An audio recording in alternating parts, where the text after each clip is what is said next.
be me. 34. Children's book author in Berkeley. Published 12 books. All progressive. All award nominated. My apartment has more succulents than furniture. Career built on deconstructing harmful narratives for kids. Wrote, Princess Maya Needs No Saving, sold 40,000 copies. Followed up with Trucks Are for Everyone, another hit. Publishers love me, parents trust me, I'm doing important work. Or so I thought. Grew up in conservative household. Mom made us sit on Santa's lap every year at the mall. Hated it, felt forced, performative, creepy. Santa was always some old white dude judging if we were good. The whole system felt like surveillance capitalism for toddlers. Spent my 20s in grad school writing thesis on gift economy patriarchy. Argued Santa Claus is just another tool of capitalist oppression. Got published in 3 academic journals. 0 people read them, but the ideas stuck with me. Flash forward to last spring. My editor Michelle calls. Nora, we want another holiday book from you. I pitch a Hanukkah story. She says no. Pitch a winter solstice tale. She's lukewarm. Then it hits me. What if I do Santa, but make it revolutionary? Pitch it. What if we reimagined Christmas gift-giving without the patriarchal mythology? Michelle pauses. That's bold. Send me a outline. I spend 3 weeks crafting the perfect proposal. Working title, The Non-Hierarchical Gift Facilitator. It's about a gender-neutral collective who distributes presents based on community need, not behavior surveillance. No naughty list. No judgment, no chimney breaking and entering. Just cooperative gift exchange and mutual aid. Michelle emails back. This is exactly the kind of brave work we need. Green light. I spend 4 months writing it. Hire a sensitivity reader, an anarchist theory consultant, 2 child psychologists. The manuscript is perfect. Protagonist is 6-year-old Kai, uses they, them pronouns. Kai learns that the old Santa story was created by Coca-Cola and the mall industrial complex. Real gift-giving comes from community care, not capitalist incentive structures. The climax. Kai organizes their classroom into a gift collective. Everyone contributes what they can, receives what they need. No hierarchy, no surveillance, just pure cooperation. I cry writing the last page. This is my magnum opus. Publisher schedules release for October. Prime holiday buying season. They print 50,000 copies first run. Michelle says early orders are very strong. I do a photo shoot for the book jacket, wear my Nevertheless She Persisted shirt. They do a whole marketing campaign. The children's book that will change how your family does Christmas. I'm on NPR, 2 podcasts, local news. Every interview, I explain how Santa is a tool of patriarchal control. How the naughty list teaches kids to accept authoritarian surveillance. How commercial Christmas is just late-stage capitalism in a red suit. The hosts nod along. I feel like I'm really making a difference. Book launches on October 15th. First week sales are solid, mostly Berkeley and Portland markets. I do a reading at a local bookstore. Room full of progressive parents nodding enthusiastically. Their kids look confused, but the adults are eating it up. One mom tells me this is exactly what we need. Another dad says his family is post-Santa anyway. I sign 40 copies. Feel like a revolutionary. That weekend, book hits some bestseller lists. Michelle emails. Nora, you're having a moment. I screenshot it. Post it to Instagram. Caption. Deconstructing patriarchy. 1 children's book at a time. Get 2,000 likes. But then something shifts. Week 2, I start seeing the negative reviews. One on Amazon. I read this to my 5-year-old. She cried for an hour asking if Santa was fake. Another. My son is traumatized. Thanks for ruining Christmas. I roll my eyes. These parents just can't handle having their belief systems challenged. They're uncomfortable with their kids asking questions. That's the point. I reply to a few reviews. Children deserve honest conversations about capitalism. Feel righteous. Week 3. Things escalate. Fox News picks up the story. Headline. Liberal author tells kids Santa is capitalist propaganda. They interview some mom in Ohio who's furious. She's holding my book like it's radioactive. This woman is trying to destroy Christmas. My daughter won't sleep. She won't eat. She thinks Santa's been lying to her. The anchor nods sympathetically. What kind of person ruins the magic of childhood? I watch it in my apartment, eating organic granola. Think, they just don't get it. Michelle calls. Nora, we're getting a lot of feedback. Feedback in her voice sounds like death threats. I ask if sales are still strong. She pauses. Sales of this book, yes, but parents are starting to boycott your other titles. Didn't think much of it, until the returns started. Bookstores sending back pallets of my books. Not just the Santa book, all of them. Princess Maya, Trucks Are for Everyone, even my picture book about composting. Michelle calls again. We need to talk. Her voice has that tone. The one that means my career is about to implode. We meet at a cafe near the publisher's office. She's stirring her coffee like she's hoping it'll turn into whiskey. Nora, the backlash is worse than we anticipated. I say backlash means we're doing something right. She doesn't smile. We've lost 3 major retail accounts. Target pulled all your books. Barnes & Noble is considering it. I feel my stomach drop. What about the independent stores? She sighs. Some are standing by you, but most are getting harassed by customers. It's easier for them to just remove your entire catalog. I try to argue. This is censorship. This is exactly what we're fighting against. Michelle looks me in the eye. Nora, we're a business. We can't afford to lose retail partnerships over one book. Week 4, I'm trending on Twitter. Not in a good way.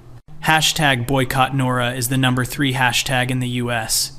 Parents posting videos of their kids crying. One dad films his daughter asking, is Santa real or is he patriarchy? She's maybe 4 years old. The video has 8 million views. Comment section is brutal. This author should never be allowed near children. Imagine being so miserable you have to ruin Christmas for kids. I hope she's happy destroying childhood innocence for book sales. I want to respond. Want to explain that I'm trying to liberate children from capitalist mythology. My friends tell me to log off. I can't. I keep reading, keep scrolling, keep seeing my name attached to trauma and childhood ruination. My publicist quits. Just emails. I can't represent this project anymore. Best of luck. My agent calls. Nora, we need to do damage control. I ask what that means. She says, public apology, maybe donate your advance to a children's charity. I refuse. I'm not apologizing for telling the truth. She goes quiet. Then I think we should part ways. I lose my agent on a Tuesday. November hits. The holiday season I thought would be my triumph turns into a nightmare. Bookstores pulling my titles from shelves. Schools removing my books from libraries. One district in Texas bans my entire catalog. The superintendent calls my work anti-family propaganda. Michelle calls again. This time it's worse. Nora, we're canceling your next contract. I was supposed to deliver a new manuscript in January. They were going to pay me $75,000. She says, given the current climate, we can't move forward. I try to negotiate. She's already made up her mind. I'm sorry, Nora. This is a business decision. I call my other publisher, the one doing my chapter book series. They've already sent the termination email. I just hadn't checked yet. 2 more contracts. Gone. Combined value, $125,000. I sit in my apartment, staring at my laptop, calculate the losses. $75,000 from Michelle's publisher. $125,000 from the chapter book deals, plus royalties from my existing books that are no longer selling. I'm looking at over $200,000 in lost income. My friends try to comfort me.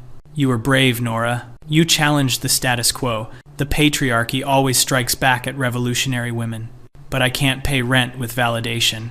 Can't buy groceries with solidarity. I keep seeing the videos. Parents filming their kids. Devastated. One mom posts, my son asked if I've been lying to him about Santa, then asked what else I'm lying about. He won't trust me now. Another, my daughter had a panic attack. She's 7. She thought Santa was watching to keep her safe. Now she thinks it's all fake. A dad writes, you didn't liberate my kid. You traumatized her. I want to argue. Want to say they're overreacting. But I can't stop watching a video of a little girl, maybe 6. She's holding my book, crying, asking her mom, why would someone write this? The mom just hugs her. I realize the little girl looks like me at that age. Thanksgiving week. My family calls. They've seen the news. My mom, the woman who forced me to sit on Santa's lap, she asks if I'm okay. I break down crying.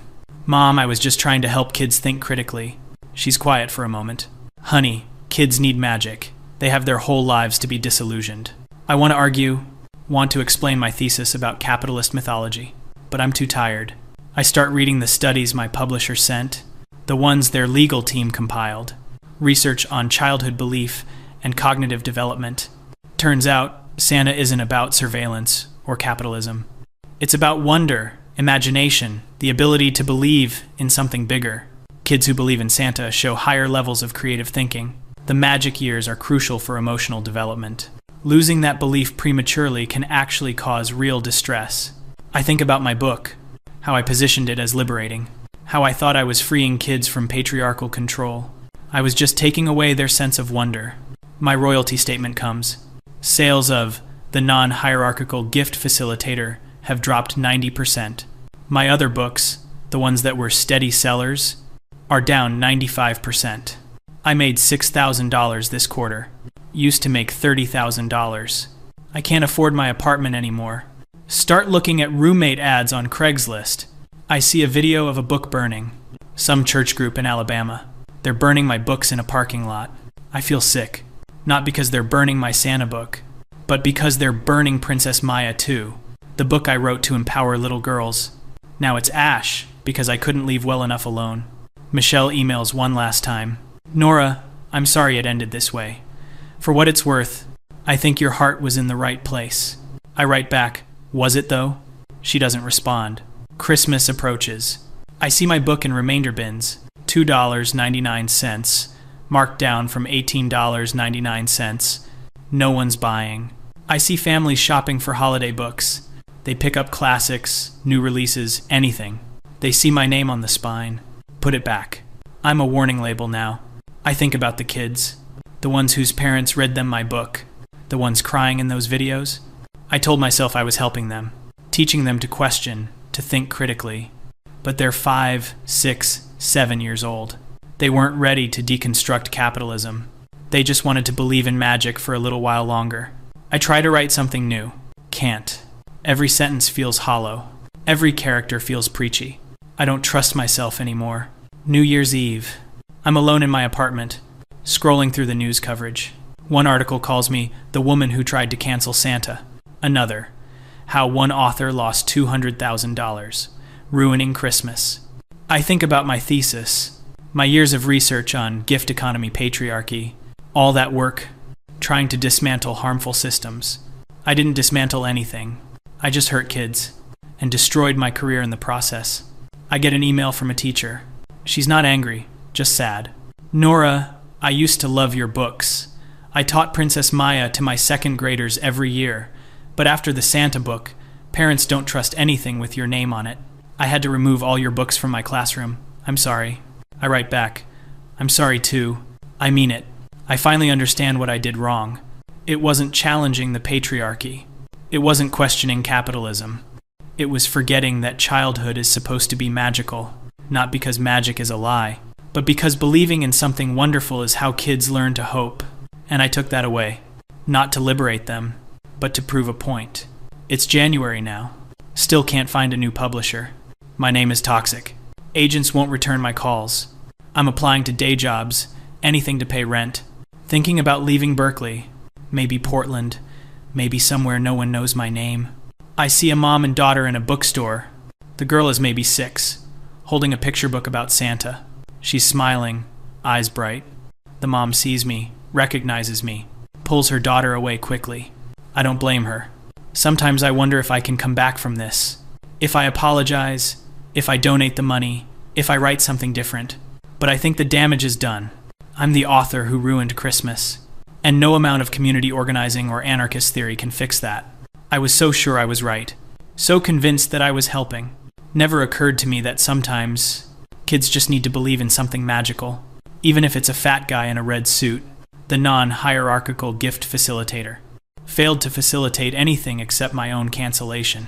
$200,000 in lost contracts. A career in ruins. And thousands of kids who'll remember me as the person who tried to kill Santa. Merry fucking Christmas. I deserve this.